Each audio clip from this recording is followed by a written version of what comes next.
Buenas tardes a todos. Están cada uno de ustedes el mejor de los días. En esta noche que nos va a caer, pues algo lluviosa con algunos bosquejos del sol. Entonces es una tarde bastante agradable. Espero que hayan tenido una semana satisfactoria en sus actividades, que haya sido muy productiva y que pues lo que queda de la semana logren descansar un poquito, aunque cuando uno se está preparando para privados, los descansos, asuetos y demás no existen. Espero en algún momento que efectivamente logren culminar su carrera y verlos como futuros profesionales litigando, si no codo a codo, frente a frente. El tema que veremos hoy, relacionado a la semana 9, comprende la demanda, sus incidencias y el proceso ejecutivo dentro del proceso laboral. El objetivo de la clase es que ustedes durante esta semana refuercen esos conocimientos que a lo largo de su carrera estudiantil, en esas aulas universitarias, adquirieron en su momento en cuanto a lo que es el proceso ordinario, obviamente de trabajo, y el juicio ejecutivo que deriva de ese proceso ordinario. Para ello, pues entonces haremos un breve repaso de los requisitos de la demanda, de las incidencias que pueden ocurrir dentro del juicio ordinario laboral, así como la forma en que se verifica o se realiza el proceso de ejecución de esa sentencia dictada por el mismo juez. Es decir, el juez ordinario de trabajo es el que dicta la sentencia y es el que debe velar, una vez estando firme esta, de la ejecución del proceso. Como punto de partida, entonces, tomaremos el artículo 321 del Código de Trabajo, el cual establece que el procedimiento ordinario laboral se efectúa o se realiza de acuerdo a las disposiciones que surgen a partir de ese artículo. Sin embargo, ya es hasta en el artículo 332 del Código de Trabajo donde se plasman los requisitos o se establecen los requisitos que todo escrito inicial de demanda debe de observar o cumplir al momento de presentar esta. Esto obviamente cuando las demandas se presentan en forma verbal es obligación por parte del interponente y cuando se presenta en forma escrita es obligación de cumplir esos requisitos por parte del secretario del juzgado. En caso no se cumplan con esos requisitos, el juez de oficio, es decir, sin necesidad de petición alguna, debe de ordenar que el actor subsane los defectos y mientras estos no se cumplan o no se corrijan o no se subsanen, no puede hacer el trámite a la demanda iniciada. Aquí, afortunadamente, no existe un plazo como en algunos casos los jueces de lo civil o en materia civil establecen, porque en algunos juzgados civiles no fijan previos, sino que rechazan y le dan a uno 30 días, por ejemplo, para recoger el original del expediente, de lo que uno presentó, obviamente, no de las actuaciones judiciales, y ver si se vuelve a plantear la demanda. Acá no, acá le dan a uno esa oportunidad de corregir esos errores y el juez en esa resolución hace ver cuáles son los errores o qué requisitos no se cumplieron para poder admitir para su trámite de la mejor manera posible ese escrito de demanda. Tengo conocimiento que algunos de ustedes estuvieron incluso realizando pasantías en juzgados de trabajo y en algún momento lo que yo pueda exponerles acá va a variar un poco con la modalidad en que se realizaba el proceso en el juzgado. Pero recuerden ustedes que el proceso laboral es carente de todo formalismo. Aquí pesa mucho el hecho de la experiencia del juez al momento de diligenciar un juicio ordinario laboral, obviamente cumpliendo con todos los requisitos legales. Pero algunas situaciones, algunos juzgados la hacen de manera distinta a como lo establece la normativa sin que esto implique precisamente alguna violación a esa normativa. Y en su oportunidad, cuando yo estuve en los tribunales de trabajo, pues de ahí para acá las cosas han cambiado bastante, de eso ya más de 20 años, entonces sí es necesario que ustedes se mantengan actualizados en ese sentido. Yo trataré de explicar la clase el día de hoy de acuerdo con mis conocimientos y mi experiencia, tanto oportunamente como al día de hoy. Por disposición expresa de la ley, específicamente el artículo 326 del Código del Trabajo, en caso no exista regulación dentro de dicho código respecto del proceso ordinario, se aplicarán de manera supletoria las disposiciones del Código Procesal Civil y Mercantil y de la ley del organismo judicial. Es decir, estas dos normas complementan el Código de Trabajo. Obviamente, el proceso está muy general en el Código de Trabajo y muchas cuestiones se complementan o se diligencian de acuerdo al Código Procesal Civil y Mercantil. Por ejemplo, las excepciones que pueden plantearse son las excepciones que regula el Código Procesal Civil y Mercantil como dilatorias o previas. Las perentorias, pues esas ya ustedes saben que dependerán de cada caso en concreto, de lo que vayamos a atacar, dependiendo de la demanda, que se presentan o se promueven o se denomina incluso la excepción perentoria que se pueda presentar. Atendiendo a lo que preceptúa o regula el artículo 284 del Código de Trabajo, los juzgados con competencia en materia laboral también están jerarquizados, iniciando por los jueces de paz hasta las salas de apelaciones. Sin embargo, los juzgados de instancia actualmente se encuentran conformados, para el caso de la ciudad de Guatemala, en juzgados de admisibilidad de demandas, que son dos juzgados, y los que conocen los procesos, es decir, los que ya llevan a cabo las audiencias del juicio ordinario laboral y la ejecución de la sentencia que se pueda dictar. El juzgado de admisibilidad, entonces, es el que tiene como función establecer si los escritos iniciales de demanda, o bien, en el caso de que sea un incidente que se promueva, cumplen con los requisitos que exige el Código de Trabajo para poder admitir dichas demandas. Es decir, en el caso del juicio ordinario, que es el que estamos viendo, los del artículo 332. En caso no se cumplan, es este juzgado de admisibilidad de demandas quien resuelve imponiendo los previos. Muchas veces, en casi todos los casos, los jueces de admisibilidad de demanda fijan al actor un plazo. Entiendo que esto lo hacen amparados en una circular del organismo judicial, de la cual no he tenido acceso, pero una circular del organismo judicial o un acuerdo emitido por el organismo judicial nunca puede ser superior al Código de Trabajo. Y si el Código de Trabajo no establece un plazo para evacuar esos previos, el juez no puede ampararse en ese plazo, en ese acuerdo, en esa circular, y si vencido el actor no ha evacuado ese previo, rechazar la demanda. Eso no lo puede hacer el juez. El código no permite esa salida y por lo mismo el plazo de alguna manera pues no tiene razón de ser. Es criterio de la Corte Suprema de Justicia, el organismo judicial, imponer ese plazo, pero legalmente el Código de Trabajo no lo tiene.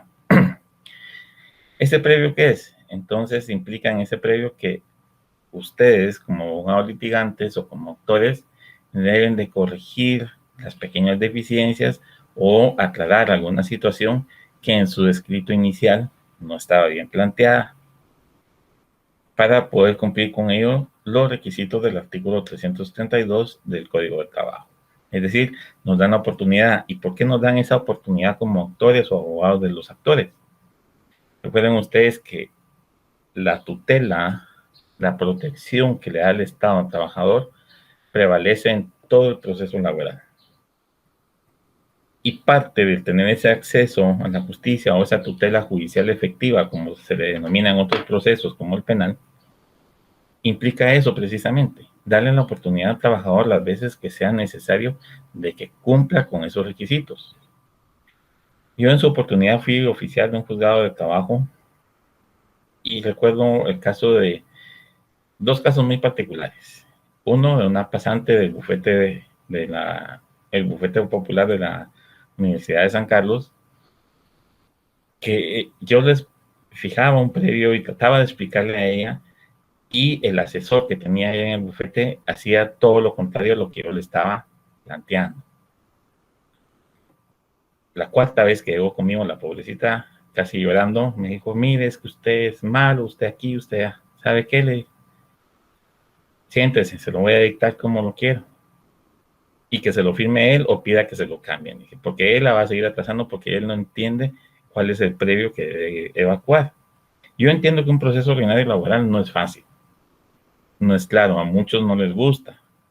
Nosotros aprendimos por necesidad a quererlo.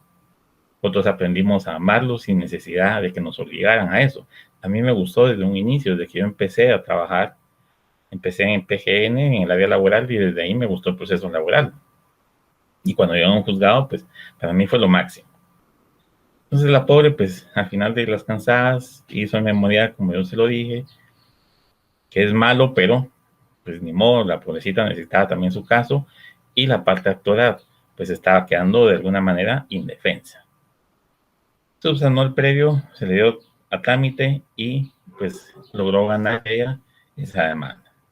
Y otro caso muy particular de un abogado, hijo de un abogado laboralista, que daba conmigo así con sus cierto aire de grandeza, de que no de prepotencia, de grandeza por ser hijo de fulanito y que mi papá es laboralista, yo también soy laboralista, y también en 3 ocasiones le impuse un previo hasta que el memorial que me presentó de último era una conciliación que habían logrado fuera del juzgado. Es decir, no es fácil un proceso, pueden ser abogados, pueden ser pasantes, pueden ser actores, pero hay que cumplir y saber cumplir con esos requisitos que exige. Una cuestión mal planteada no nos van a rechazar, pero sí nos van a imponer un previo en esa demanda.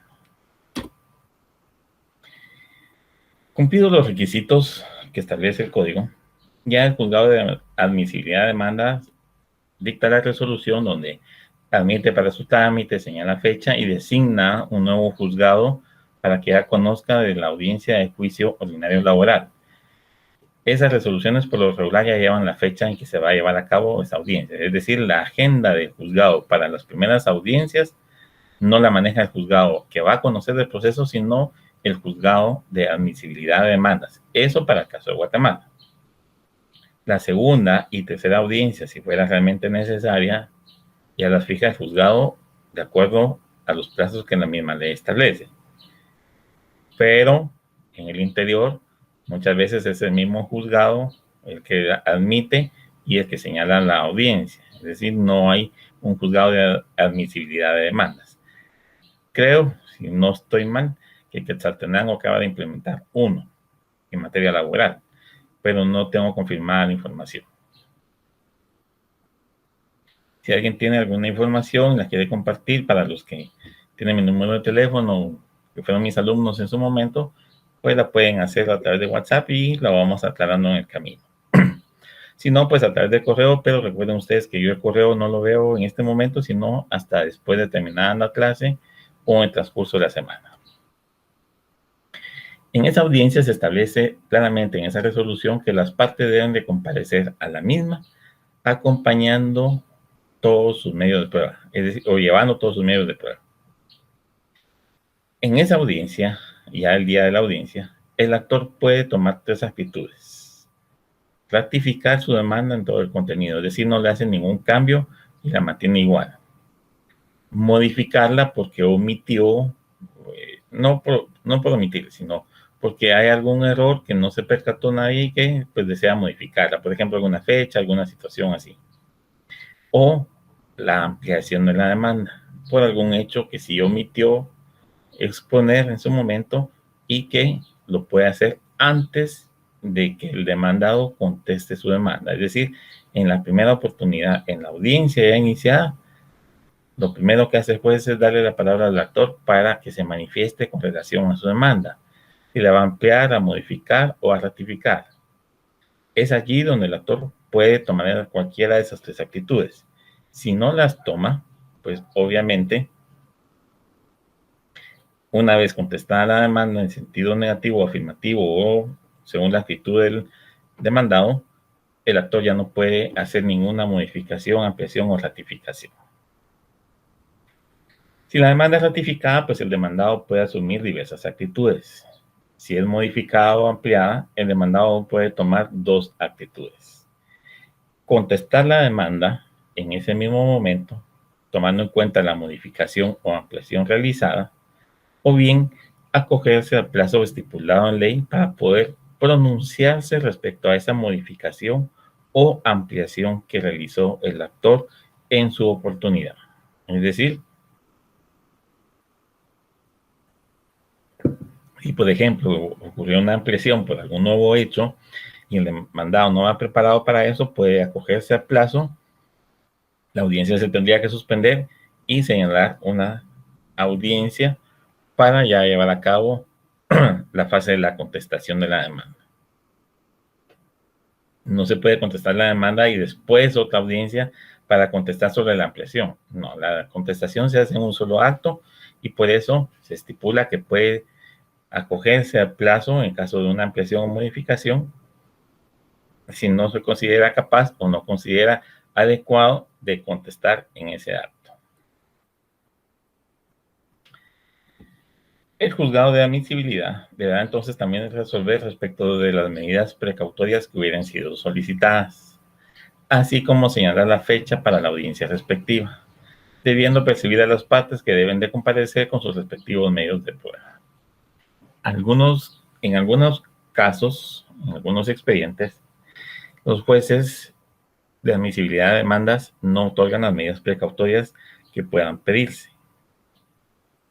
Tienen sus criterios, a veces no lo consideran prudente, a veces no lo consideran necesario, pero es en la demanda, en ese escrito inicial de demanda, donde deben de plantearse esa solicitud de medidas precautorias si lo desean hacer desde un inicio. O bien en la ampliación o modificación. Recuérdense que todavía se tiene esa oportunidad. ¿Y por qué se le da la oportunidad al actor? Porque es la parte más débil, hay que protegerlo, hay que cuidar al actor. Por eso es que el código establece o está diseñado de esa forma para verificar esa protección a toda costa del trabajador como parte más débil. Hablando desde un punto de vista obviamente patrimonial o económico. Porque el patrón no es el que tiene capital, el trabajador es el que está peleando para que le paguen lo justo, lo que le corresponde.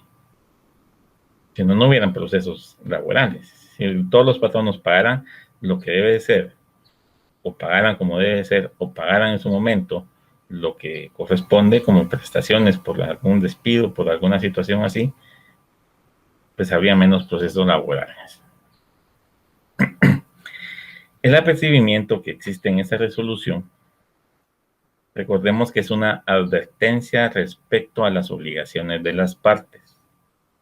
Esto es para que las partes le den cumplimiento a una cuestión en particular, bajo percibimiento de comparecer con sus medios de prueba. Es decir, le estoy advirtiendo que usted en esa audiencia debe de traer todos sus medios de prueba.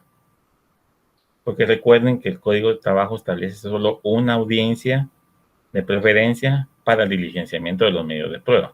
Ahora, si son demasiados, si es muy extenso, si no llegó, por ejemplo, la cantidad de testigos que fueron ofrecidos y se hace necesario escucharlos, se señalará una segunda, y si por imposibilidad realmente de esa segunda de terminar con todo, se señalará una tercera. Pero esos son muy raros los casos. Yo nunca tuve un proceso ordinario donde fueran 3 audiencias las que se llevaran a cabo. Excepto pues en los colectivos cuando apoyaba al secretario, porque los colectivos regularmente los llevan los secretarios en los juzgados, pues ahí sí se llevan a cabo una serie de conciliaciones para lograr agotar todo de la mejor manera posible. Pero eso es tema aparte. Ahorita estamos viendo lo binario. Ese procedimiento puede ser con plazo o sin él. En este caso sí existe un plazo, porque obviamente el plazo para presentar los medios de prueba va a ser el día de la audiencia. No es necesario que las partes lleguen antes de la audiencia y digan, miren, aquí están mis medios de prueba y se los dejo, ya los tiene usted para la audiencia. No. Ese apercibimiento tiene un plazo no efectivamente así tan tajante, pero va a ser el día de la audiencia. Porque si ese día no lo lleva, perdió, como se dice comúnmente. Ese plazo o esa carencia de plazo se debe a que efectivamente hay necesidad de cumplir con un acto en esa audiencia. Imagínense ustedes que proponen como medio de prueba la presentación de los libros de salarios de su patrón. Y el patrón no se lo olvida ese día, o no los lleva, o quiere presentarlos después. Y resulta que el abogado del patrono es un compañero de ustedes, un ex catedrático de ustedes. ¿Qué pasó? No se cumplió con esa advertencia. ¿Cuál va a ser la consecuencia? Que se va a tener, por cierto, el salario que el actor manifestó en su demanda, porque no va a haber forma de que el patrono pruebe lo contrario. Entonces, ahí radica la importancia de hacer caso a esa advertencia, de cumplir con ese procedimiento, porque si no nos quedamos en indefensión. Lo mismo sucede para el lado del actor. Supongan ustedes que en la contestación de la demanda, el demandado ofrezca la confesión judicial del actor. El juez la recibe y la señala para la próxima audiencia bajo advertencia de que no comparece, se tendrán por cierto los extremos del pliego de oposiciones. Y ustedes en la segunda audiencia como actores no llegan. Entonces el juez va a calificar el pliego y todo se va a tener contestado en sentido afirmativo de conformidad con las preguntas. ¿Quién pierde? ¿Quién se ve afectado? Posiblemente el trabajador. Ahí radica la importancia de hacer caso a ese procedimiento, de cumplirlo como manda la norma.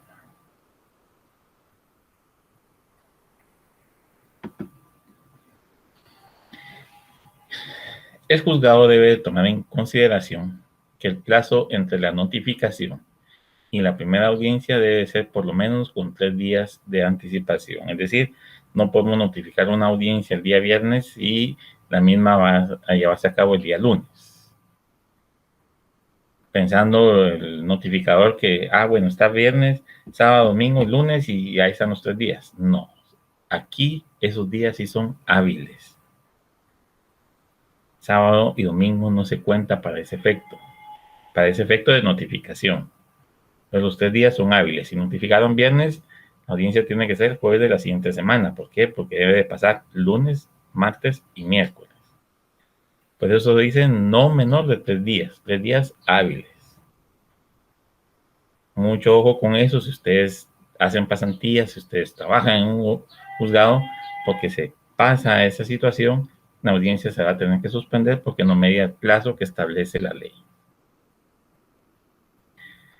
Ninguna de las partes está obligada a comparecer asesorada por abogado. Pueden comparecer sin abogado, no hay necesidad de que lleven un asesor legal. Sin embargo, si desean comparecer con esa asesoría, esta puede ser brindada por abogado colegiado activo. No puede estar inactivo porque no vale su participación. Por los líderes sindicales, si fuera el caso. Ellos pueden asesorar también al actor. O bien por los estudiantes de Derecho de las, que hubieran aprobado los cursos relacionados al derecho del trabajo. Regularmente esos cursos se aprueban al finalizar el sexto o séptimo semestre. Sin embargo, en muchas universidades que tienen un bufete, es a partir del noveno semestre, una vez aprobado el octavo semestre, que se pueden asignar los casos en el bufete popular para llevarlos durante su último año de estudio. Esto para ir emparejando, más o menos nivelando el tiempo, y porque la carga académica de los últimos cursos pues no es tan pesada en teoría con relación a la cantidad de cursos y lo intenso de los cursos que son del primero al octavo semestre. En el caso de que sea un pasante, un estudiante de Derecho, que hubiere comparecido como asesor, el monto de lo reclamado no puede superar los 10 salarios mínimos que se encuentran vigentes para el sector al que pertenezca el trabajador. Recuérdense que hay 2 tipos de salario mínimo, el agrícola y no agrícola. Si es un trabajador agrícola, el monto de ese salario multiplicado por 10 es lo máximo en cuanto a reclamación se refiere, en donde puede participar un pasante, un estudiante de derecho. Pasante del bufete por lo regular, ¿no? O un estudiante de derecho. Si es más allá de ese monto, no se puede comparecer como estudiante de derecho y tendrá que ser entonces un abogado o un líder sindical que pueda asesorar al trabajador. Obviamente el líder sindical es aquel que tiene un puesto dentro del comité de sindicato, no un líder sindical que es aquel que lucha, que grita, que anda con el parlante y que no tiene ningún puesto de autoridad dentro del sindicato. Porque no va a ser una negociación, no va a ser una conciliación buena, sana. Posiblemente va a lograr exponer y gritar y hacer un gran aspaviento en la audiencia, pero que le vaya a ser efectivo, difícil. Entonces, mucho ojo con eso. Si también ustedes en algún momento, Dios no lo quiera, se ven necesitados de demandar a alguien, hay que saber asesorarse por parte de un profesional o un líder sindical que sí sepa lo que está haciendo. No porque no existan o los hagamos de menos, no, pero que a buen árbol se arrima, buena sombra le cobija.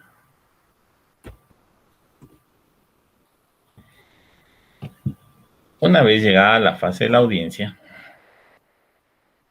y notificada la demanda a la contraparte, es decir, al demandado,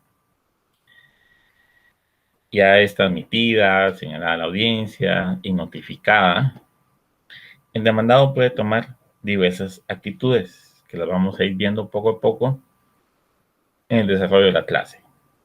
La primera, allanarse de forma parcial o total.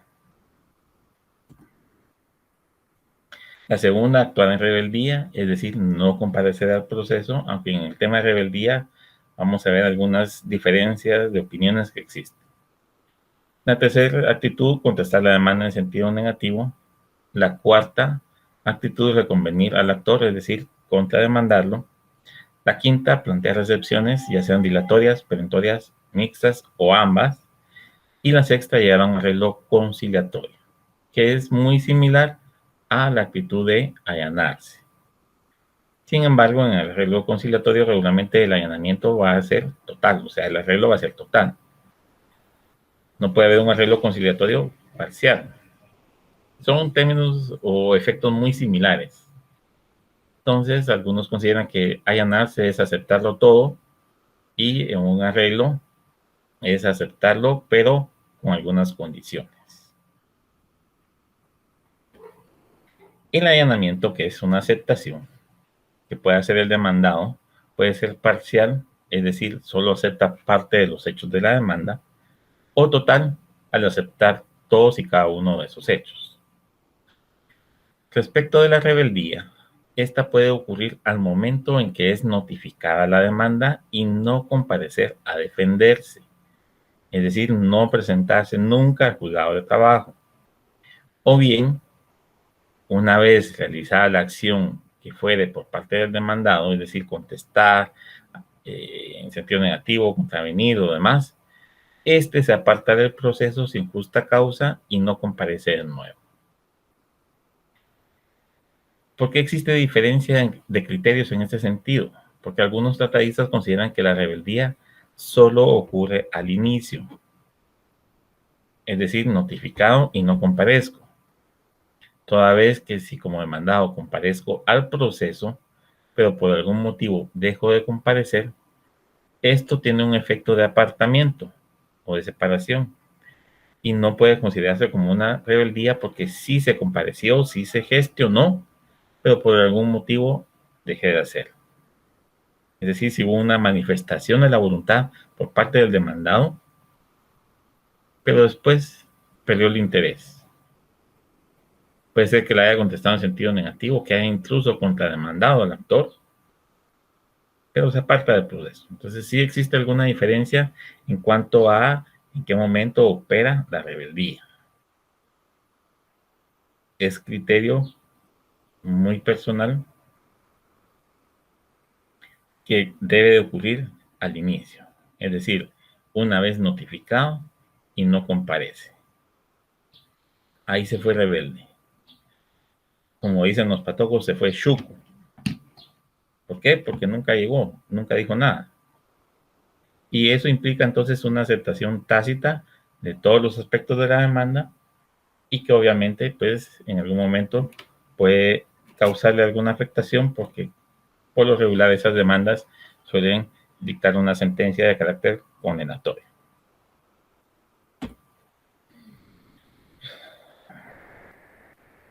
En cuanto al allanamiento, de conformidad con la doctrina, deben de cumplirse con ciertos requisitos para que este allanamiento sea aceptado, es decir, validado por el juez.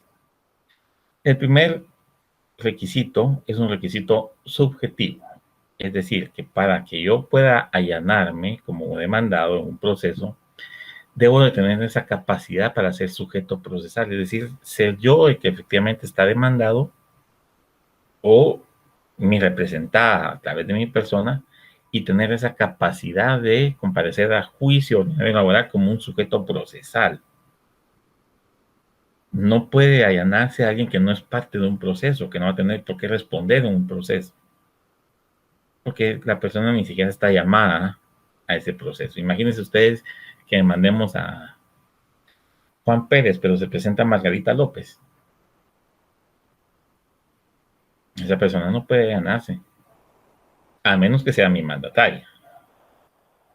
Pero si no es mandataria, si no es nada, no puede allanarse, así de simple, porque ella no tiene esa capacidad procesal para ser parte o sujeta en ese proceso. El segundo requisito que debe cumplir es un requisito objetivo. Este, de alguna manera, debe verificarse en cuanto a la disponibilidad de los derechos para no afectar a un tercero. Es decir, nos vamos a allanar, pero atendiendo la capacidad y a lo que se está pretendiendo reclamar. No vamos a afectar a un tercero con esa actitud de allanamiento. ¿Tenemos disponibilidad de cumplir con eso? Sí. ¿Se ve a alguien afectado porque nosotros vamos a cumplir con eso? No. Allanémonos. Son aspectos que se deben de considerar. ¿En qué casos puede haberse afectado a un tercero? Pues no sé, tal vez se me ocurre querer cumplir con una obligación laboral cuando se tiene una obligación por alimentos, en el caso de que fueran personas individuales las demandadas. Entonces, mire, señor juez, yo no puedo pagar alimentos porque me demandaron en lo laboral y pagué allá. Entonces, esa acción de allanarse y pagar en un laboral para evitar una responsabilidad donde se pueda afectar a un tercero, no es válida. Y el tercer requisito es un requisito de actividad, es decir, que implica que este puede ocurrir en cualquier momento del proceso, no necesariamente al momento de contestar la demanda. Aún cuando el proceso se encuentra en segunda instancia en conocimiento de un recurso de apelación, se puede dar ese allanamiento para que el proceso termine.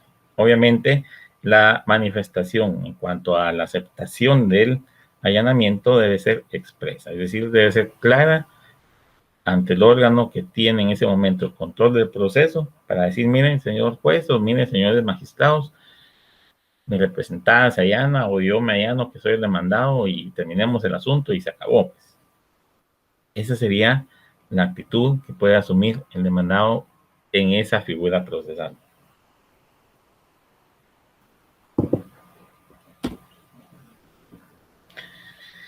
Vamos a la rebeldía otra vez. Con relación a la rebeldía, podemos decir entonces que de conformidad con el artículo 335 del Código de Trabajo, debe de apercibirse en la primera resolución que en caso alguna de las partes no compareciera a juicio sin justificación, el juicio continuará sin su presencia, sin más citarle ni oírle. Ya no lo vuelven a llamar, ya no lo escuchan, aunque llegue a patear la puerta del juzgado, no es válida su comparecencia si fue debidamente notificado, me dio plazo de ley y ustedes no comparecieron. Y no justificaron esa su inasistencia, porque puede ocurrir que en una enfermedad, pues se puede justificar esa inasistencia. Si en la fecha de la audiencia alguna de las partes no compareciera a juicio, deberá de presentar la excusa respectiva. la cual únicamente será admitida si fuere por enfermedad. Aquí no es válida ninguna otra excusa, que había tráfico, que había manifestación, que había esto, que había lo otro, que no me levanté temprano, nada. Estaba fuera del país, nada.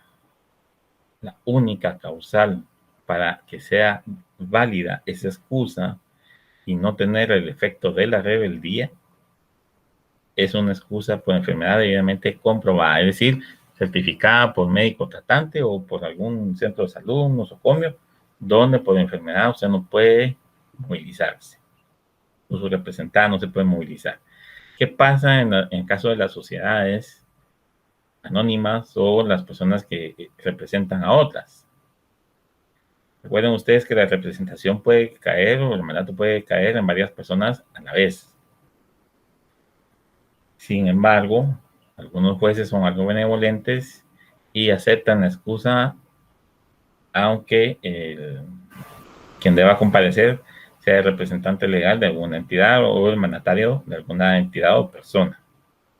¿Por qué? Porque muchas veces esas entidades o esas personas jurídicas solo delegan por disposición expresa de sus estatutos o de ley la representación en una persona. Hay entidades que solo pueden comparecer a través de un director o de un secretario o de algún puesto similar. ¿Y qué pasa si esa persona no se enferma? El juez no puede decir, hubiera delegado la representación a alguien más. No, la ley no permite que esa representación la ejerza a alguien más. Es atendiente al cargo y el que ejerce el cargo está enfermo. Distinto de las sociedades que regularmente pueden delegar a los representantes a varios esa representación. Al gerente general, al gerente de recursos humanos, al administrador, los tres pueden ser representantes y ahí sí no hay excusa que valga.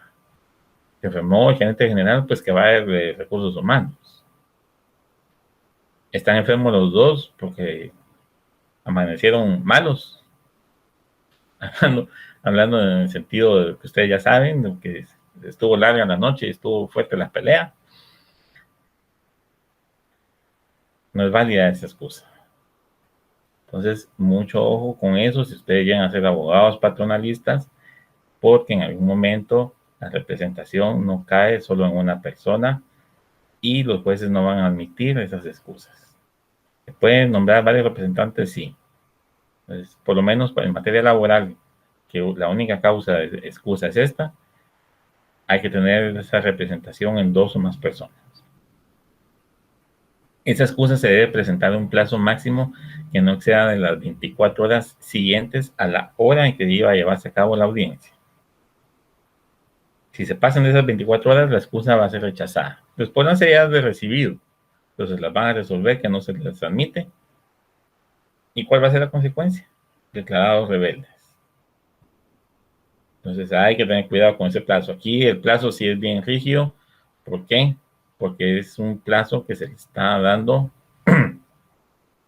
con claridad antes del tiempo. O sea, no está a discreción del juez, como lo puede estipular la ley del organismo judicial, que en los casos en que la ley no fija plazo, el juez fijará su discreción. No, aquí la ley sí fija un plazo que es de conocimiento de ambas partes y por lo mismo debe considerarse cualquier situación que pueda ocurrir. Recordemos entonces que si alguna de las partes considera que no podrá presentarse durante todas las fases del proceso, puede delegar su representación a través del mandatario, quien deberá de acreditar la calidad con la que actúa, ya sea un mandatario, un representante legal, porque así lo dispuso la escritura, el acta notaria de nombramiento y demás. Hay que acreditar la calidad con la que estamos diciendo que actuamos. Si no se acredita esa calidad, difícilmente vamos a poder tener una participación, a menos que en algunos casos comparezcamos como un gestor de negocios y que la actitud vaya a ser de arreglo, de conciliación y lleguemos directamente a pagar lo reclamado. Ahí sí se puede. Pues si vamos a ir a contestar, ahí sí no. Si vamos a ir a pelear, ahí sí no. Pero si se va a ir a conciliar y a pagar de una vez, sí se puede actuar a través de un gestor de negocios que no necesita tener una representación como tal. Habría que ver el criterio de los jueces de trabajo a nivel república en cuanto a la figura del gestor de negocios, porque no todos los jueces los aceptan.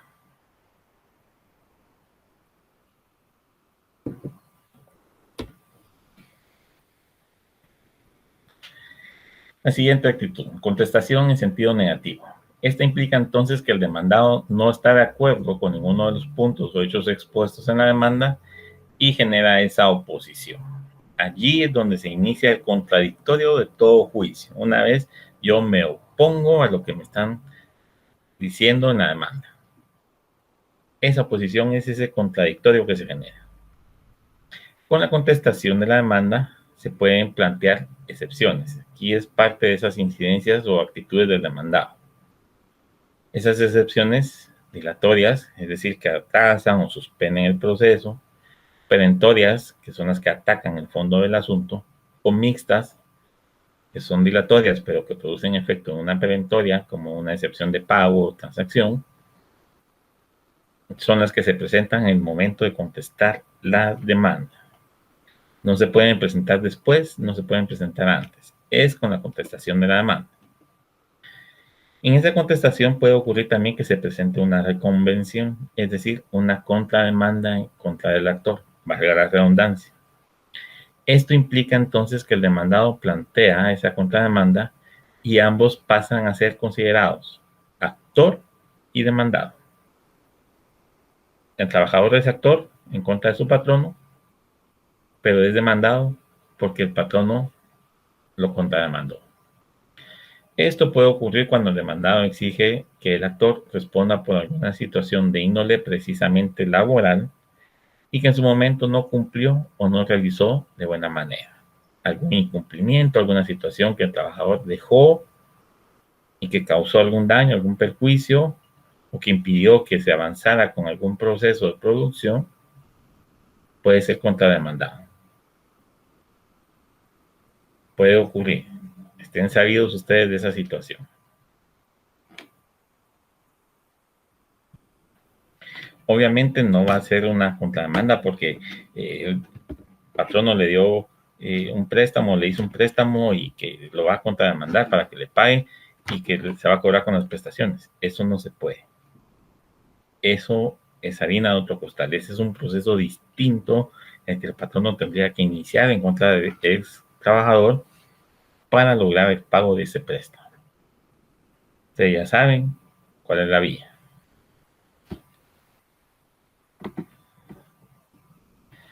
La contestación en sentido negativo implica entonces que el demandado no está de acuerdo con ninguno de los puntos o hechos expuestos en la demanda, lo que genera entonces esa oposición. Al momento en que se contesta la demanda, esta debe de cumplir con todos los requisitos que exige también el artículo 332, es decir, tanto demanda como contestación de demanda debe cumplir con los mismos requisitos.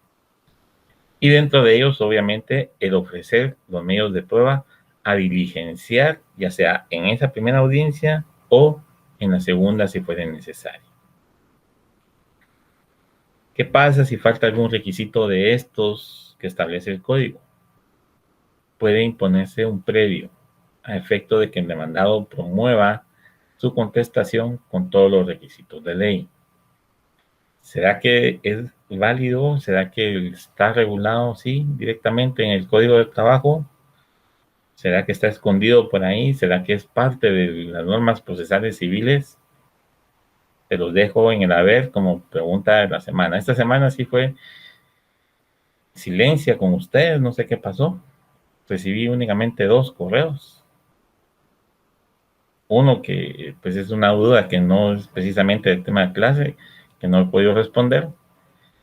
Uno pidiendo diapositivas, como 10 o 12 presentando asistencia, y uno nada más con relación al tema de clase. Entonces, desconozco qué está pasando, qué los desmotivó, pero si siguen así, difícilmente vayan a superar la evaluación que se les pueda presentar. La contestación, entonces, en sentido afirmativo, es el equivalente a un allanamiento. Puede ser parcial o total. Si es parcial, el juicio continúa con lo que no fue admitido en la contestación o el allanamiento. Es decir, Si, por ejemplo, contesto la demanda en sentido afirmativo de forma parcial y me allano a las peticiones del pago de vacaciones, de aguinaldo y de bono 14.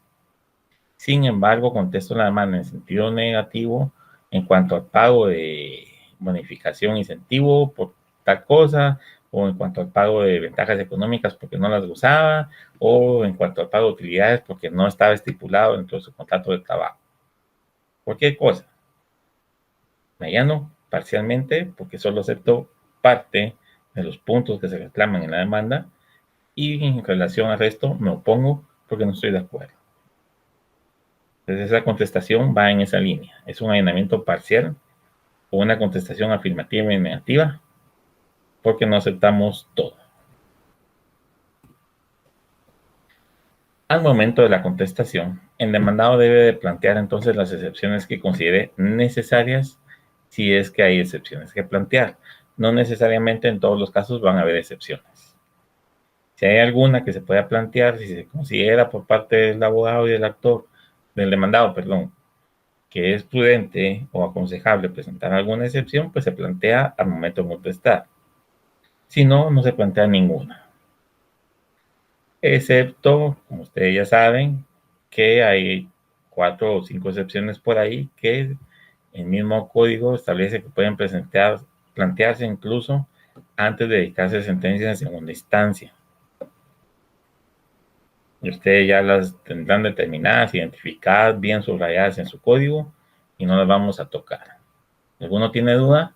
Estudia un poquito, lo platicamos y persiste en la diferencia en cuanto a dónde están reguladas o si no las llegase a encontrar. Las mismas se plantean entonces de conformidad con lo que se preceptúa en el Código Procesal Civil y Mercantil por carecer el Código de Trabajo de regulación alguna o específica con relación al planteamiento de las excepciones. El artículo 342 solo hace referencia a la forma y el momento en que pueden interponerse. Veamos el artículo 342.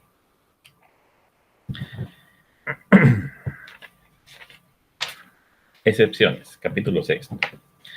Previamente a contestarse la demanda o la reconvención en la audiencia señalada para tal efecto, se opondrán y probarán las excepciones dilatorias salvo las nacidas con posterioridad que se podrán interponer hasta antes de que se dicte sentencia en segunda instancia. En este último supuesto, la prueba de ellas se recibirá en la audiencia más inmediata que se señale para la recepción de pruebas del juicio o en auto para mejor proveer si ya se hubiera agotado la recepción de estas pruebas. Las excepciones perentorias se opondrán con la contestación de la demanda o de la reconvención, pero las nacidas con posterioridad y las de pago, prescripción, cosa juzgada y transacción se podrán interponer en cualquier tiempo mientras no se haya dictado sentencia en una instancia, debiéndose igualmente recibir la prueba de las mismas en la audiencia más inmediata que se señale para recepción de pruebas de juicio o en auto para mejor proveer si ya se hubiera agotado la recepción de estas pruebas. Recuerden que el auto para mejor proveer no tiene como finalidad la incorporación de nuevos medios de prueba. En todo caso, será el juez el que solicite algo, no con medio de prueba, sino para aclarar alguna duda. Existe contravención entre lo dispuesto en este artículo y lo que establece el auto para mejor proveer. Segunda pregunta de tarea en la semana, y esa sí me gustaría que me la respondieran, por favor, la mayoría. Tengo 310 alumnos conectados y regularmente recibo los correos de los mismos 20 o 22 personas. No puede ser que de los 310 que estén conectados en este momento, solo con los mismos 315, imagínense, hasta más hay, solo tenga la respuesta de los mismos 20, 22 y muchos de ellos solo para asistencia.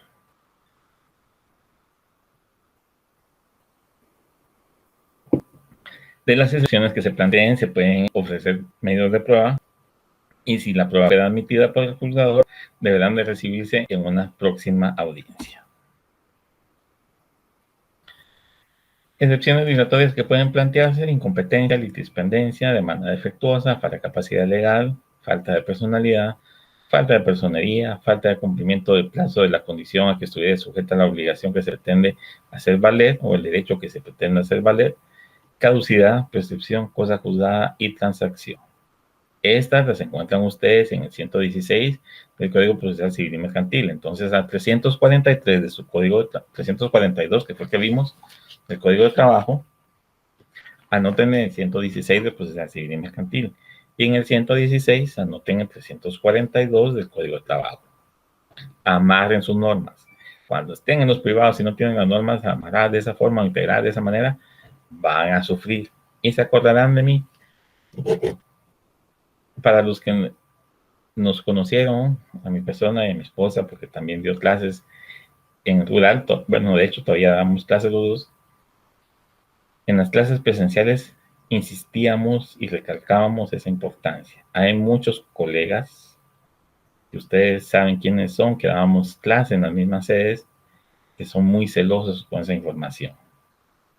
Se lo guardan para sí y no quieren compartir con nadie esa experiencia o esos chivos, esos tips que van agarrando uno en el camino para hacer más fácil la integración de las normas y tener un mejor resultado en cada uno de nuestros procesos.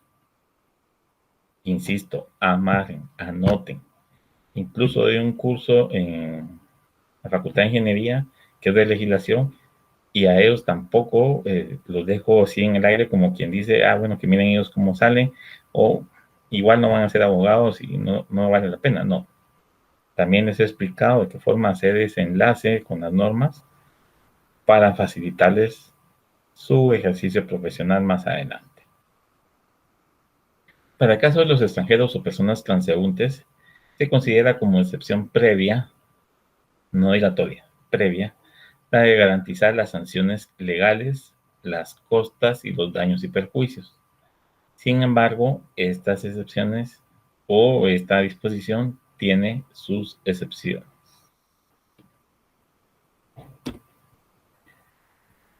Respecto de las excepciones perentorias, estas deben de presentarse al momento de contestar la demanda o la reconvención, pudiendo de igual forma ofrecer prueba y esta se diligenciará en una audiencia más próxima.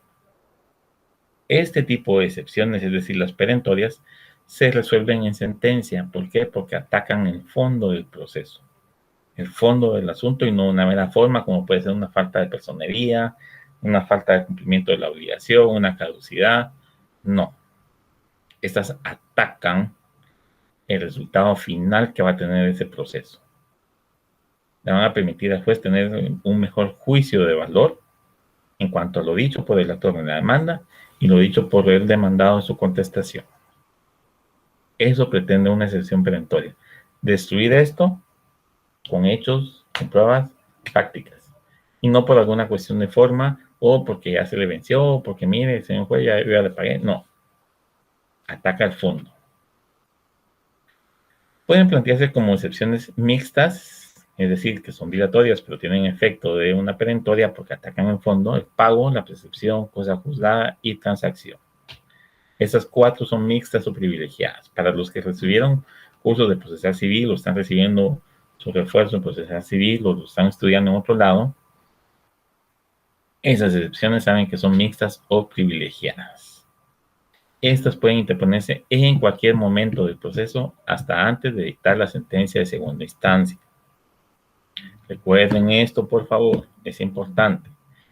Este tipo de excepciones, si bien son dilatorias, tienen efecto de una perentoria, toda vez que ponen fin al proceso si el juez acoge la excepción, es decir, si la otorga con un valor, si le da ese valor a la excepción,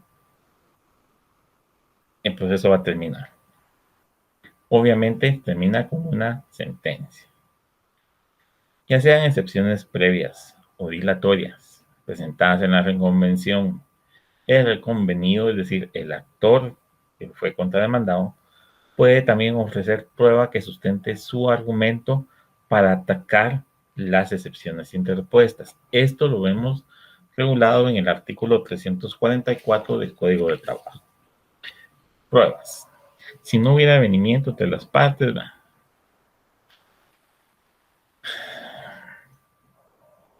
segundo párrafo, dentro de las 24 horas siguientes a la audiencia, el actor puede ofrecer las pruebas pertinentes para contradecir las excepciones del demandado si no lo hubiera hecho antes. En el caso de excepciones interpuestas contra la reconvención, se observará lo dispuesto en el párrafo anterior, es decir, se puede ofrecer prueba en ese momento o en las 24 horas siguientes a que se presentó esta situación.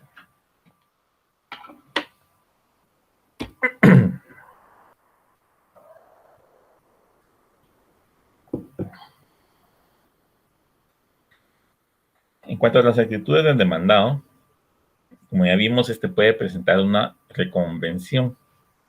Esto implica entonces que el demandado plantea una contrademanda en contra del actor y ambos, como les dije hace un momento, son considerados actor y demandado. Si se plantea la reconvención, el juez suspenderá la audiencia y procederá a señalar una nueva, a menos que el actor reconvenido, es decir, contrademandado, manifieste su deseo de responder esa contrademanda en ese momento. Es muy difícil, es muy arriesgado hasta cierto punto, si están del lado del actor, hacer eso. Puede ser que la contrademanda sea muy compleja y es mejor suspender la audiencia y que se señale una próxima. Puede uno sentirse muy seguro, muy gallito, como dicen en mi pueblo, pero en algún momento las cosas pueden salir mal y el perjudicado va a ser nuestro cliente, que será el actor. Podemos definir como la pretensión que al contestar la demanda formula el demandado en contra del demandante. Tanto la demanda como la reconvención o contrademanda deben de ser resueltas en la sentencia.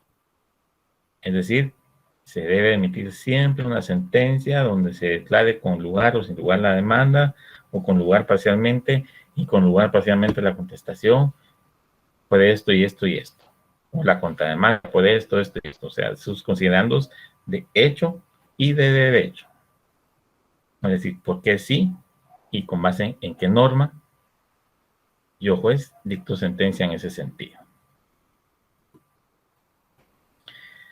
En la audiencia que el juez señale para juicio oral, el demandado y el actor pueden llegar a un arreglo conciliatorio que le permita a ambos solucionar el conflicto de la mejor manera posible. Recordemos que las normas de trabajo son eminentemente conciliatorias y se puede conciliar en cualquier etapa del proceso. Es igual que un arreglo. Se puede llegar a en cualquier etapa del proceso. Sea cual fuere la actitud del demandado o del actor, si este fuere reconvenido o contrademandado, el proceso finaliza siempre, como dijimos ya, con la emisión de una sentencia por parte del juez que controla el juicio. No puede resolverse de otra forma, a menos que obviamente haya una conciliación, porque ahí pues no se dicta una sentencia, es un acta donde ambas partes llegan a un arreglo, se hace constar y ya ustedes saben cuál es la consecuencia en caso de incumplimiento.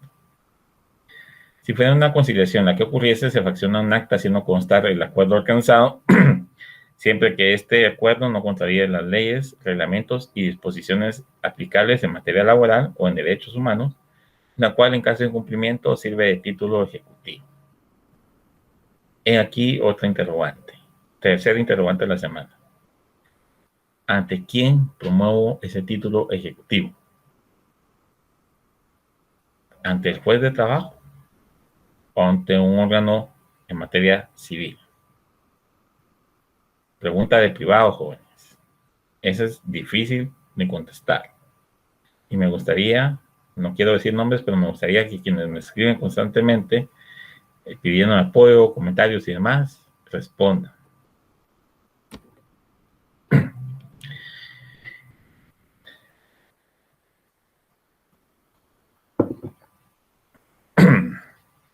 En la audiencia que el juez señale para juicio oral, el demandado y el actor pueden llegar a un arreglo conciliatorio que le permita a ambos solucionar el conflicto de la mejor manera posible. Para el efecto, entonces, partiremos de lo que establece el artículo 340 del Código de Trabajo. Este regula que una vez contestada la demanda y la reconvención si lo hubiere, el juez procurará avenir a las partes proponiéndoles fórmulas ecuánimes de conciliación. Aprobará el arreglo que se conviniere si éste no sea contrario a la ley, reglamentos o disposiciones aplicables en materia laboral. Puede procederse en la vía ejecutiva en cuanto a lo acordado, siempre que así sea pedido, pero el juicio continuará respecto de lo no acordado. Vamos por partes en el 340. El juez procurará avenir a las partes proponiéndoles fórmulas ecuánimes de conciliación. El juez va a procurar entonces llegar a ese arreglo con las partes. Que las partes se arreglen, obviamente no tiene interés en ese arreglo. Entonces el juez va a procurar, va a ser diligente, va a hacer conciencia, va a ser aquí, y a venir es como que invitar a las partes. Entonces el juez va a invitar a las partes y nos va a proponer fórmulas ecuánimes, es decir, justas, parejas, lo más parejas posible, para que ambas partes lleguen a ese arreglo conciliatorio. Ustedes saben que una conciliación, una negociación es como un estira y encoge. Yo cedo algo, pero usted también ceda. Eso es lo que sucede en una conciliación. Porque si no, no tiene razón de ser, no sería una conciliación, sería un allanamiento, posiblemente parcial o total, pero no es conciliación. Por eso ahí radica la diferencia que hablábamos al inicio, que tiene muy parecido el efecto. Conciliamos, sí, pero en una conciliación yo cedo algo, pero usted también cede. Yo estoy de acuerdo con pagarle esto, pero usted, mire, me está afectando si yo le pago todo esto de indemnización, por ejemplo. Entonces yo de indemnización ofrezco esto, acepta. Ese estira y encoge, esa negociación, como que fuera un mercado, trabajando y haciendo rebajas y demás, es una conciliación. El allanamiento es distinto, porque en el allanamiento yo digo, sí, le voy a pagar todo lo que le debo y se acabó. O sí le voy a pagar esto, pero esto no. Ahí radica la diferencia entre una situación y otra. La forma en que se realiza y el efecto que puede tener. Obviamente, el efecto final va a ser que el proceso termina. Pero la manera en que lo llevamos a ese término es lo que diferencia una conciliación de un allanamiento. El juez aprobará el arreglo que se conviniere si este no sea contrario a la ley, reglamentos o disposiciones aplicables. Es decir, que por ejemplo, en esta negociación el trabajador no renuncie a sus prestaciones, valga la redundancia, irrenunciables. Se puede negociar un poco el monto de la indemnización, pero no vamos a negociar el pago de las vacaciones, el bono 14 del aguinaldo, porque eso está claro cuánto y cómo se debe pagar. Entonces, si el acuerdo violenta esas prestaciones, afecta el pago de esas prestaciones, el juez no lo puede aprobar. Si está de acuerdo con la normativa,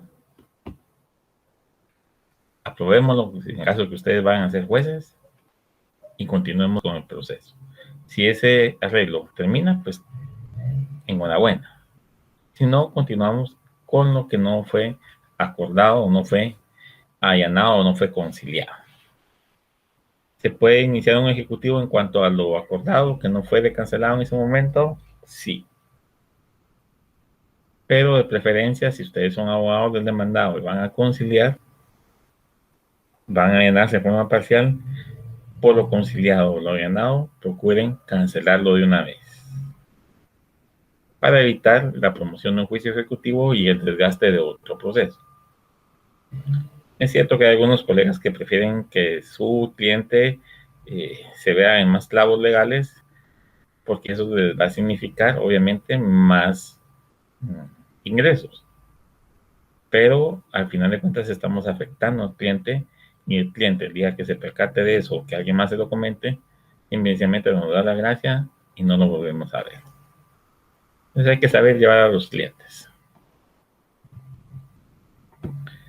Como vamos de tiempo, sí, todavía nos quedan 25 minutos. Bueno, vamos a hablar menos y a tratar de explicar más.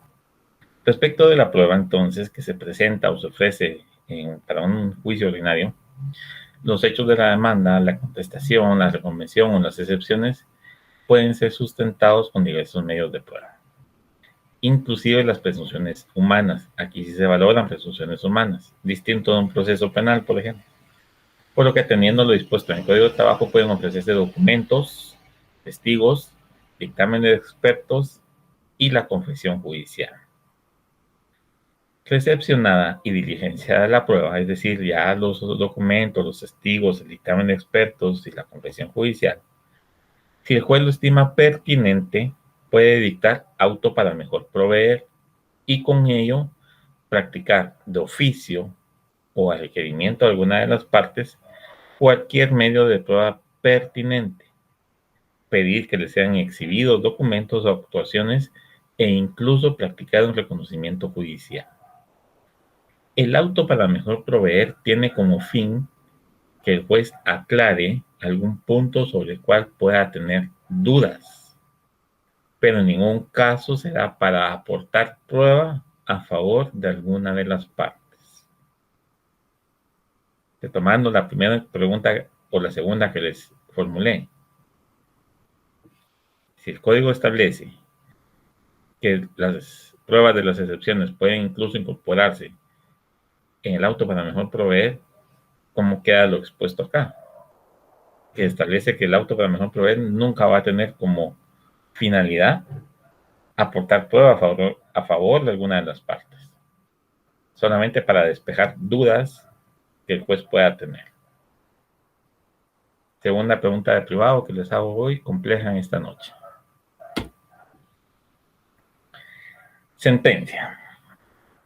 Al momento de dictarse el fallo o sentencia, este puede dividirse o derivarse, mejor dicho, de dos situaciones distintas. La primera, cuando el demandado ha sido citado debidamente, apercibido de que comparezca y no comparece a la primera audiencia sin justificación.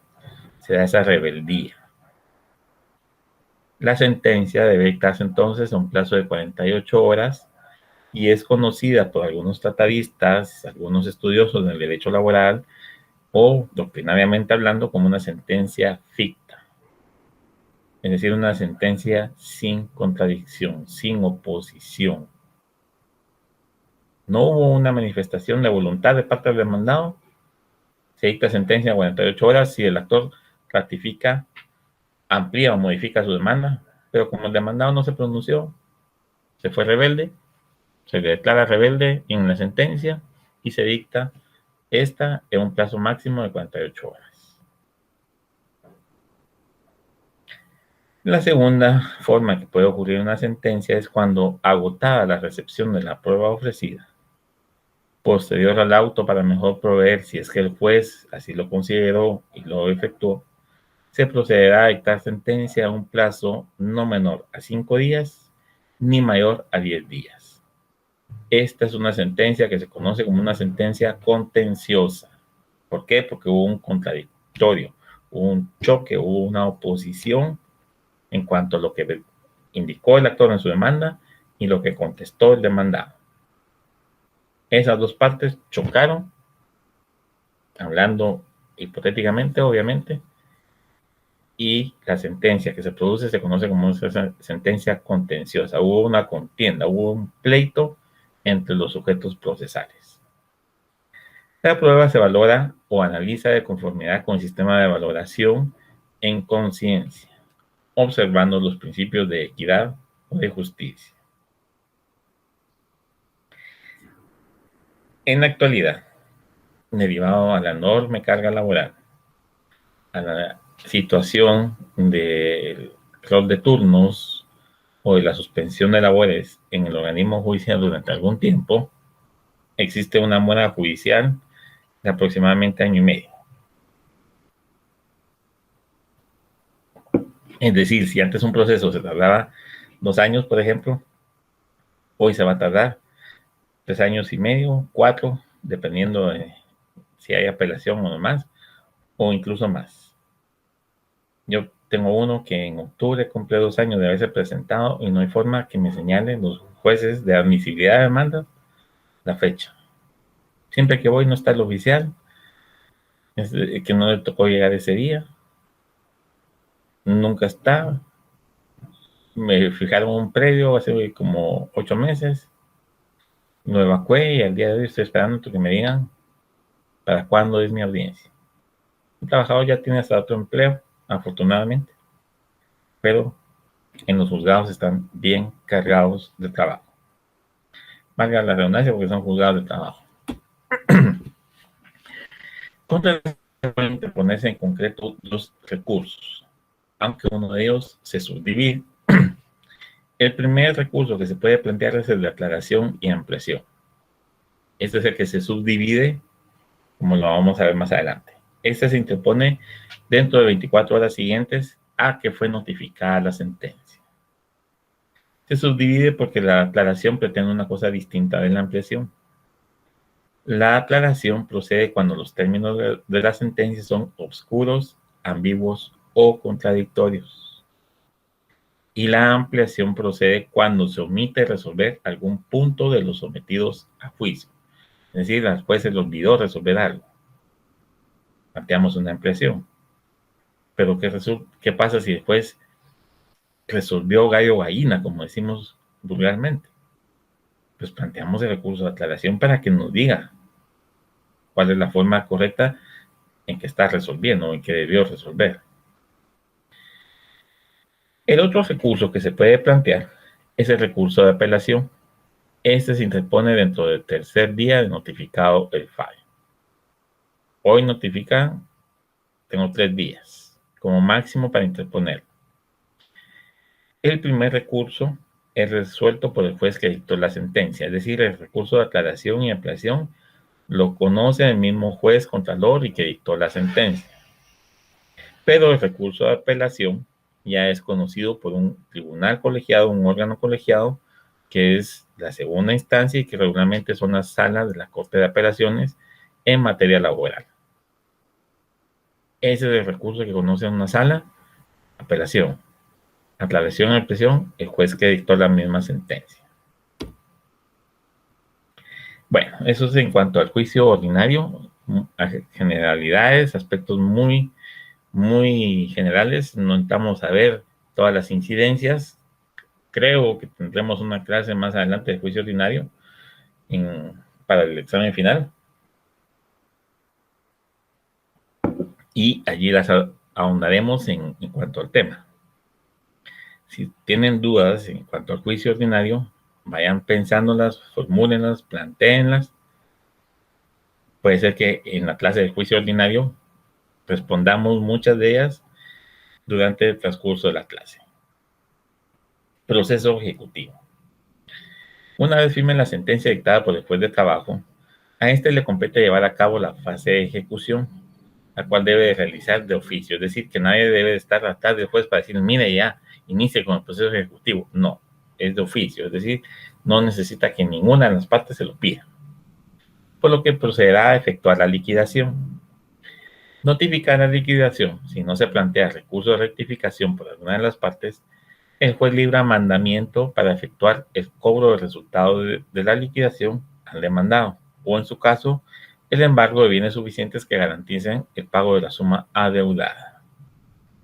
¿Qué es la liquidación? Pues plasmar en una resolución el monto a que asciende cada una de las prestaciones a las que se condenó. Vacaciones de tal fecha a tal fecha, tanto. Aguinaldo de tal fecha a tal fecha, tanto. Bonificación incentivo de tal periodo a tal periodo, tanto. Esa es la liquidación que hace un juez. Se manda a notificar. Si no se está de acuerdo con esa liquidación, se puede plantear un recurso de rectificación que conoce el mismo juez y que va a resolver si nuestro argumento es válido o no. Si se practicase el embargo porque se libró mandamiento de ejecución y no se pagó, el juez procede a la subasta pública de los bienes que hubieran sido embargados. Fincado, es decir, adjudicado a un postor o al actor, si los bienes embargados fuesen muebles, se procurará que les sean entregados a la brevedad posible. Y si fueran inmuebles, se le va a fijar un plazo al demandado para que efectúe la escritura donde traslada el dominio de esa propiedad. Obviamente a favor de la parte actora o vencedora del juicio. Hagámoslo un poco más despacio. Emitida la sentencia por el juez de trabajo, de conformidad con el código, él mismo debe practicar la liquidación. Algunos tratadistas consideran que es acá donde inicia la fase o etapa de ejecución. Sin embargo, la mayoría coincide que se trata de una actividad propia de la etapa de conocimiento, puesto que con la sentencia que la concluye nunca se ejecuta propiamente esta, sino que solamente se complementa la original sentencia que estableció la condena sin determinar la cantidad líquida comprendida en la condena, obteniéndose recién a partir de ese momento un título de ejecución habilitante del inicio de la etapa de ejecución del proceso. Es decir, lo que considera es, el juez dictó sentencia, obvio, está firme, no hubo apelación, ya regresó de la sala, perfecto, vamos a dar inicio a la fase ejecutiva. Pero, ¿cómo vamos a ejecutar si no tenemos un monto claro? No tenemos una totalidad. Entonces, ¿cuál es el requisito para iniciar esa ejecución? Para irle a tocar la puerta del demandado y decirle, mire señor, usted debe tanto. Pues la liquidación. ¿Es parte de la etapa de conocimiento? De alguna manera sí. ¿Es parte de la etapa de ejecución? Sí, porque es el requisito para que ésta se pueda cobrar.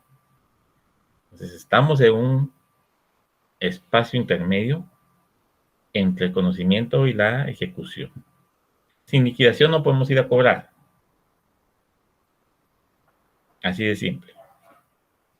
Podemos tener una sentencia maravillosa de muchos miles, cientos o millones, pero si no tenemos una liquidación efectuada por el juez, ¿cómo vamos a ir a cobrar?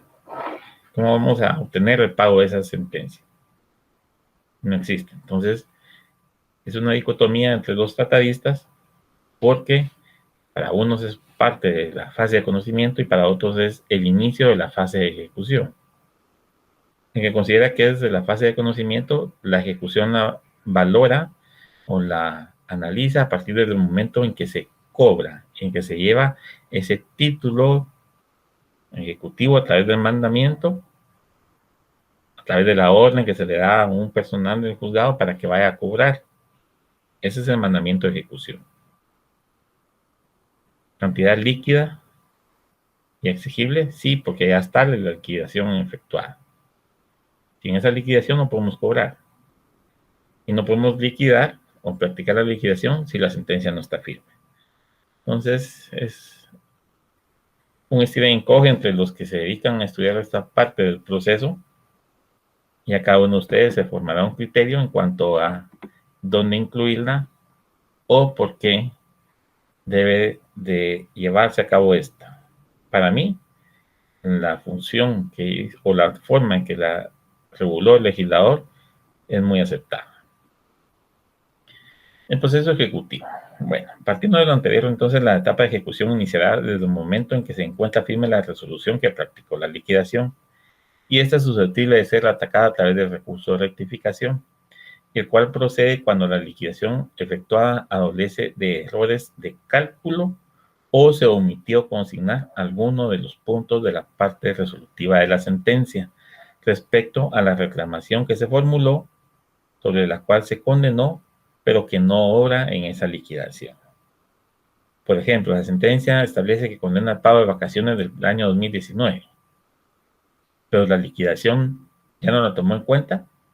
Pues, tocará plantear dentro de las 24 horas el recurso de rectificación para que el juez corrija ese error. La liquidación debe realizarse de oficio, sin necesidad que se le requiera al juez, después de los 3 días de estar firme la sentencia o, en su caso, la ejecutoria. La ejecutoria es la resolución de la sala donde se ordena al juez ordinario que continúe con el trámite porque la sentencia ya fue emitida por dicha sala. Practicada esta, el recurso de rectificación debe interponerse dentro de 24 horas de notificada la liquidación y contra ese no cabrá recurso alguno. Es decir, contra el auto o la resolución que resuelva el recurso de rectificación no podemos plantear ningún recurso más. Esa resolución no forma artículo, es decir, no la hace susceptible de ser analizada a través de una impugnación. Una vez que se notifica la liquidación, vencido el juicio, el vencido en juicio, cuenta con el plazo de 3 días para cumplir con el pago por el monto de esta. Si no hiciera efectivo el pago, el juez libra mandamiento de ejecución, que es esa orden que le da al notificador de decirle, o al ministro ejecutor, de decirle, mire, vaya a tal lado y cobre el monto de esa liquidación. En caso no se cancele al momento de que el notificador o el personal del juzgado llega, se puede ordenar el embargo de bienes suficientes que garanticen el monto de la suma adeudada, es decir, el monto de la liquidación. Si son bienes muebles, se puede nombrar un depositario. Practicado el embargo, el demandado cuenta con el plazo de 3 días más para hacer efectivo el monto de lo que deuda. Los bienes que gocen de esa medida precautoria de embargo, si no es cancelado en esos 3 días, serán sacados a remate, pudiendo hacerse las publicaciones respectivas, pero estas se hacen siempre a costa del interesado, es decir, del actor. La fecha para el remate no puede ser posterior a los 10 días en que venció el plazo de los 3 días que tenía el demandado, una vez decretaron el embargo de esos bienes. Decretaron el embargo, le dieron 3 días más para que pagara. No pagó, a partir de allí tenemos 10 días y después de esos 10 días podemos señalar la fecha para el remate. El embargo puede decretarse sobre bienes muebles e inmuebles, así como sobre cuentas bancarias o similares. Una vez fincado, es decir, otorgado o adjudicado el remate al postor, es decir, al que llegó a pujar a esa subasta, o al actor, si fueran bienes muebles, el juez ordenará al depositario la entrega de estos bienes lo más pronto posible. Si éste no hiciera efectiva la entrega, se podrá ordenar el secuestro de dichos bienes. Si el embargo recayó sobre bienes sujetos a registro, como un bien inmueble o vehículos que pueden ser objeto de registro, que ustedes, conocedores del derecho civil, ya saben qué bienes se registran, bienes muebles, se le fijará al obligado el plazo de 5 días. ¿Para qué? Para que realice la escritura donde le traslada el dominio de esa propiedad o de ese bien mueble objeto de registro. Ese plazo de 5 días es bajo apercibimiento de que en caso no se efectúe, esa escritura la da el juez en rebeldía del obligado. Es decir, sí o sí, yo le quito su bien porque ya se lo adjudiqué, ya le di la oportunidad y usted nunca pagó. Contra las actuaciones del juez en la fase de ejecución, no existe recurso alguno que pueda interponerse, excepto, ya saben ustedes, rectificación en la liquidación, si consideran la liquidación como parte de la fase de ejecución. Por último, entonces es importante recordar que si la persona obligada a enajenar sus bienes posterior a la ocasión en que se obligue por la realización de algún acto o la realización de un documento que pueda ser utilizado como título ejecutivo y que esta enajenación lo convierta en insolvente, será juzgado penalmente por el delito que resulte. Pregunta fácil de privado para que conoce el proceso penal. Para que no, cuarta o quinta pregunta que les dejo en el tintero en la semana, ¿qué delito comete y cuál es el fundamento? Obviamente, si saben eso, sabrán cuál es la forma en que se logra hacer esto. Lo juzga el juez en materia laboral, lo juzga el juez en materia penal. ¿Qué hace el juez de trabajo si él no es el encargado de juzgarlo por ese delito? ¿Cuál es la actitud que debe asumir? Pregunta complementaria de la última. Y para finalizar con la clase, pues obviamente las 10 preguntas que yo les sugiero que puedan tratar de dar respuesta para corroborar ustedes su conocimiento, su expertise, cómo van comprobando ustedes que efectivamente están preparándose para su examen técnico profesional en materia laboral dentro de la fase pública, pues contestando estas. Los que me conocen, incluso alguien bromeaba conmigo esta semana de decir, clásico examen del licenciado Portillo, o el licenciado Aurelio, no me acuerdo cómo me dijo. Un examen bien complicado. Y si mis exámenes eran complicados, pero era satisfactorio ver que algunos sacaban los 20 de 20, 12, 14, 18. Eso realmente era satisfactorio porque eso implica que ustedes se están preparando bien. Se las dejo entonces para que ustedes puedan tratar de darle respuesta a esas 10 interrogantes. Recuerden que no son las mismas que se colocan en su examen parcial. Las del examen son distintas, siempre del tema de la semana, pero son totalmente distintas. Pueden ser más fáciles, más difíciles. Eso ya depende de cómo las planteen al momento de hacer los exámenes.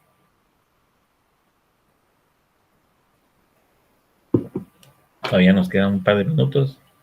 No sé si tienen alguna otra clase después de la mía, pero si fuera el caso, pues estaremos por concluir esta. Se agradece la atención prestada a su humilde servidor. Espero recibir muchos correos esta semana porque pienso que el tema de la semana es un poco más interesante que colectivos o sindicatos que no a todos les gusta. Entonces, por lo mismo, espero no solo recibir correos de asistencia, sino también de interrogantes propias del tema de la semana. Y si se quieren adelantar para el juicio ordinario, para la semana 15 o 16 o 17, algo así, que es de las últimas, con todo gusto podemos intercambiar opiniones. Espero que tengan un descanso reparador en la noche de este día, que ya pues cayó en muchos lugares, y que mañana, si no tienen mayor actividad que hacer, logren ese descanso físico y mental para que la próxima semana puedan ustedes retomar sus actividades de la mejor manera posible. Se agradece entonces la atención. Disculpen la sombra, pero no tengo otro lugar donde ubicarme, entonces pues trataremos en la medida de lo posible de una próxima tener más iluminado. Muchas gracias, jóvenes, por su atención. Feliz noche.